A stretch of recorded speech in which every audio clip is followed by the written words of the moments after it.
کیا کائنات ہمیں اشارے دیتی ہے؟ کیا قدیم عقائد اور جدید تاریخ آسمانوں پر لکھے ایک ہی اسکرپٹ کا حصہ ہے؟ آج ہم ستاروں میں لکھی ایک ایسی ہی پراسرار پیشن گوئی کو سمجھنے کی کوشش کریں گے جو یہودی تاریخ کو مسیحا کے تصور سے جوڑتی ہے۔ یہ الفاظ ہزاروں سال پرانے ہیں۔ یوئیل ندی کی یہ ڈرامائی پیشن گوئی ایک خاص نشانی کی بات کرتی ہے، چاند کا خون میں بدل جانا، اور اسے تاریخ کے سب سے بڑے واقعات کا پیش خیمہ سمجھا جاتا ہے۔ لیکن اس میں خاص بات کیا ہے؟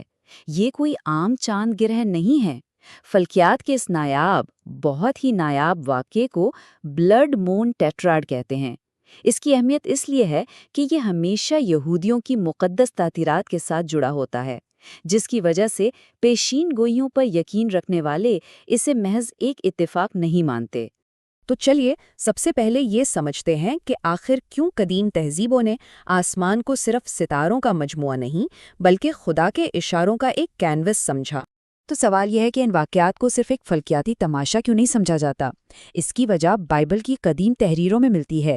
پہلی بات، جیسا کہ ہم نے دیکھا، خونی چاند کو ایک بہت بڑے دن کی آمد سے جوڑا گیا ہے۔ دوسری بات، اس کا یہودیوں کی اہم تعطیلات پر ہونا اتفاق نہیں سمجھا جاتا بلکہ ایک اشارہ۔ اور سب سے اہم، پیدائش کی کتاب خود کہتی ہے کہ سورج، چاند، ستارے صرف وقت بتانے کے لیے نہیں بلکہ نشانیوں کے لیے بھی بنائے گئے ہیں۔ اب یہ نشانیاں ایسے ہی بے ترتیب نہیں ہیں، ان کے وقت کو سمجھنے کی چابی ایک بہت ہی قدیم اور منفرد کیلنڈر میں چھپی ہوئی ہے۔ یہ ہے ہبرانی کیلنڈر۔ دیکھیے، یہ ہمارے عام گریگورین کیلنڈر جیسا نہیں ہے۔ یہ چاند اور سورج دونوں کے حساب سے چلتا ہے۔ مہینے چاند کے مطابق ہوتے ہیں، لیکن سال کا حساب سورج سے رکھا جاتا ہے تاکہ موسموں سے ہم ہم آہنگ رہے۔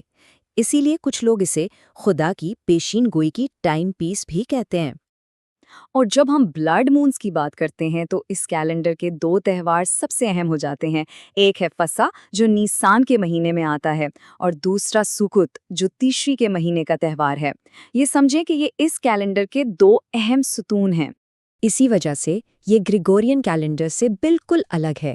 ہمارا کیلنڈر سیدھا سادہ سورج کے گرد گھومتا ہے، لیکن عبرانی کیلنڈر وہ چاند اور سورج دونوں کے ساتھ قدم ملا کر چلتا ہے۔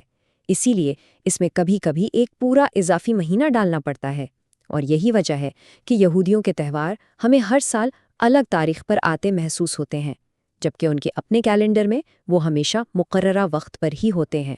ٹھیک ہے، تو اب اس منفرد کیلنڈر کو ان لوگوں سے جوڑتے ہیں جو اس کی پیروی کرتے ہیں اور یہودی عقیدے کے ایک بہت ہی بنیادی تصور یعنی خدا کے ساتھ کیے گئے عہد کو سمجھتے ہیں۔ منتخب قوم، یہ یہودیت کے مطابق اس کا مطلب کوئی برتری یا سپیریورٹی نہیں بلکہ ایک خاص عہد یا کووننٹ ہے۔ یہ ایک معاہدہ ہے جو خدا اور ابراہیم کی اولاد کے درمیان ہوا، اور یہی یہودی شناخت اور تاریخ کی بنیاد ہے۔ تو پھر یہ منتخب ہونے کا مطلب کیا ہوا؟ یہودی تعلیمات کے مطابق یہ برتری کے لیے نہیں بلکہ بھاری ذمہ داریوں کے لیے ہے۔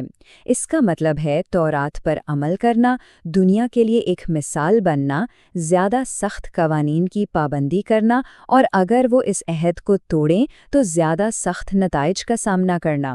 تو یہ ایک مشن ہے، کوئی استحقاق نہیں۔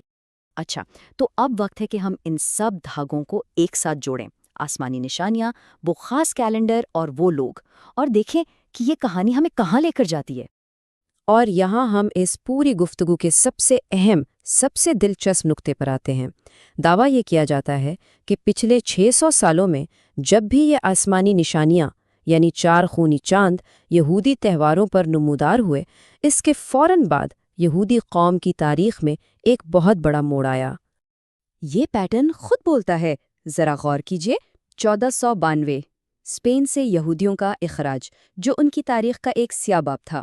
ٹھیک اگلے ہی سال آسمان پر 4 خونی چاند نمودار ہوئے۔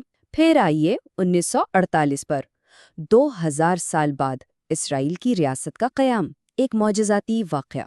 اور اس کے فوراً بعد 1949 میں وہی آسمانی نشانیاں، اور پھر 1967 6 روزہ جنگ اور یروشلم کا دوبارہ اتحاد، اور اسی سال پھر سے ایک ٹیٹراڈ کا آغاز ہوا۔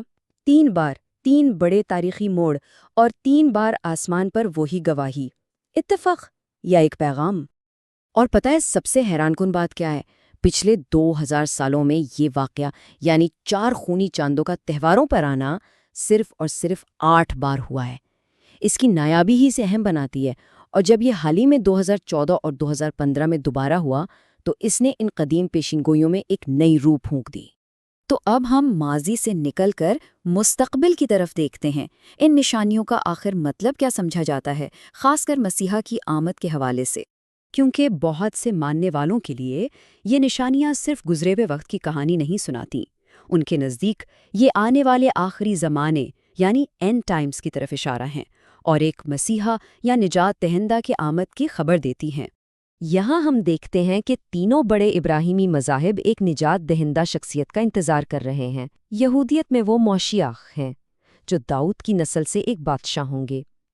عیسائیت میں وہ حضرت عیسیٰ کی دوسری آمد ہے جو انصاف قائم کریں گے، اور اسلام میں بھی حضرت عیسیٰ کی واپسی کا تصور ہے جو دجال کو شکست دیں گے۔ نام اور تفصیلات مختلف ہو سکتی ہیں، لیکن بنیادی تصور مشترک ہے۔ ان مختلف پیشن گوئیوں میں کچھ حیرت انگیز مماثلتیں بھی ہیں۔ تقریباً سبھی میں ایک بڑی آزمائش کے دور، ایک دھوکے باز مسیح مخالف شخصیت یعنی دجال، اور یروشلم کے مرکز میں ایک فیصلہ کن جنگ کا ذکر ملتا ہے، اور آخرکار سب کا اختتام زمین پر خدائی انصاف کے قیام پر ہوتا ہے۔ تو آخر میں سوال وہی رہ جاتا ہے، کیا واقعی تاریخ اور آسمان ایک پہلے سے لکھے ہوئے الہی منصوبے پر چل رہے ہیں جس کے اشارے ہمیں وقتاً فوقتاً ملتے ہیں، یا پھر یہ ہمارا انسانی ذہن ہے جو فطری طور پر واقعات اور نمونوں میں معنی تلاش کرنے کی کوشش کرتا ہے؟ اس کا جواب شاید عقیدے اور تشریح کے دائرے میں ہی مل سکتا ہے۔